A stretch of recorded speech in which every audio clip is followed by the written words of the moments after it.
പിതാവിൻ്റെ സഹായത്തോടെ സ്വന്തമാക്കിയ കുതിരപ്പുറത്ത് സവാരി നടത്തുന്ന ഹർഷവർദ്ധൻ കൂത്തുപറമ്പിനടുത്ത് മൂരിയാട്ട് നാട്ടുകാർക്ക് കൗതുകമായിരിക്കുകയാണ്. 6 മാസം മുൻപാണ് പെൺകുതിരയെ ഹർഷവർദ്ധൻ സ്വന്തമാക്കിയത്.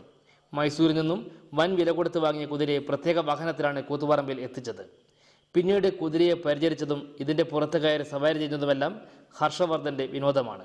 ആദ്യഘട്ടത്തിൽ ആളുകളുമായി ഇണങ്ങാതിരുന്ന കുതിര ഇപ്പോൾ നല്ല ഇണക്കത്തിലായെന്ന് ഹർഷവർദ്ധൻ പറയുന്നു. വൈക്കോലും ഗോതമ്പും മുതിര ഉൾപ്പെടെയുള്ള ധാന്യങ്ങളുമാണ് കുതിരയുടെ പ്രധാന ഭക്ഷണം. അതോടൊപ്പം വിശാലമായ പറമ്പിലും റോഡിലുമെല്ലാം കുതിര മേഞ്ഞു നടക്കുന്നുമുണ്ട്. കുതിരയെ കാണാൻ നിരവധി പേരാണ് ഹർഷവർദ്ധൻ്റെ വീട്ടിലെത്തുന്നത്. താല്പര്യമുള്ളവർക്ക് കുതിരപ്പുറത്ത് കയറി സവാരി നടത്താനും ഹർഷവർദ്ധൻ സൗകര്യമൊരുക്കുന്നുണ്ട്. അവധിക്കാലത്ത് ഊട്ടിയിലെത്തി കുതിരയോട്ടത്തിൽ പരിശീലനം നേടാനുള്ള തയ്യാറെടുപ്പിലാണ് ഇപ്പോൾ ഹർഷവർദ്ധൻ. റോളർ സ്കേറ്റിംഗിൽ താരമായ ഹർഷവർദ്ധൻ്റെ ആഗ്രഹത്തെ തുടർന്നാണ് ഹെൽത്ത് ഇൻസ്പെക്ടറായ അച്ഛൻ സുധീർ ബാബു കുതിരയെ വാങ്ങി നൽകിയത്.